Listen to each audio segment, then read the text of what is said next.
টাইগারদের বিপক্ষে বিশ্বকাপের মঞ্চে হারার প্রতিশোধ এবার নিল নিজেদের মাটিতে লঙ্কানরা। ঘরের মাঠে ডেকে এনে টাইগার ক্রিকেটারের সাথে করল অবিচার। যেভাবে আউট করেছে তৌহিদ হৃদয়কে, তাতে প্রথম ম্যাচ থেকেই লঙ্কান প্রিমিয়ার লিগের মান নিয়ে প্রশ্ন উঠেছে। টাইগার ক্রিকেটারদের যেন সহ্য করতে পারেন না লঙ্কানরা।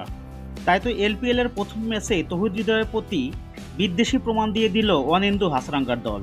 প্রযুক্তির সহায়তা নিয়ে আউট না হওয়ার পরেও আউট করে দিল তৌহিদ হৃদয়কে।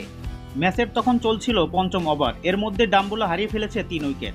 সেই চাপ সামাল দিতে ব্যাটিংয়ে আসেন তৌহিদ হৃদয়। তবে তার ইনিংসের দৈর্ঘ্য ছিল মাত্র 2 বল। নিজের খেলার দ্বিতীয় বলে দাসন সানাকার বলে এলবিডব্লিউর ফাঁদে পড়েন তিনি।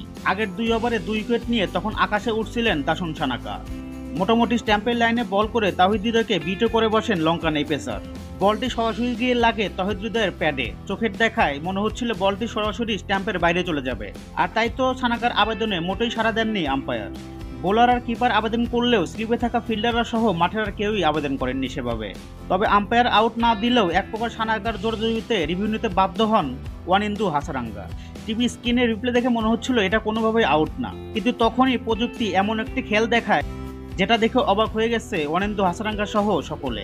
আলটা এজে যে বলটি দেখানো হয়েছে তার সাথে যেন কোনোভাবেই মিল পাওয়া যায়নি আসল বলের। ভালোভাবে দেখলেই বোঝা যাবে বলটি যখন পিচে ড্রপ করে তখন হৃদয়ের পা সোজাসুজিভাবেই আছে এবং বলের পজিশন খুব সহজভাবেই দেখা যাচ্ছে স্ট্যাম্পের মধ্যেই আছে। হানাকা যেহেতু ডান দিক থেকে ব্যাটারের গায়ের দিকে বল করছেন, সেহেতু বলটি সোজা স্ট্যাম্পের বাইরে যাওয়ার কথা। তবে প্রযুক্তি দেখাচ্ছে অন্য কিছু। বল যেখানে পিচ করানো হয়েছে সেখান থেকে আসল বলের কোনো মিলই নেই। এই ভিডিওটি দেখলেই পরিষ্কার হয়ে যাবে। যেখানে তৌহিদ হৃদয়ের পা এবং বল এক জায়গায় দেখাচ্ছিল, সেখানে ভৌতিকভাবে ট্রাজেক্টরি অন্য কিছু দেখাচ্ছে। বল আর তাওহিদের পা এক লাইনে রয়েছে সেটা আর এখন বোঝা যাচ্ছে না। আর যে বলটি পড়েছে সোজাসুজি স্ট্যাম্পের মাঝখানে, সেই বলটি দেখা যাচ্ছে অফ স্ট্যাম্পের বাইরে পড়েছে। মূলত এক প্রকার প্রতারণা করেই তাওহিদকে আউট দিয়েছে ওয়ানিন্দু হাসারাঙ্গার দল।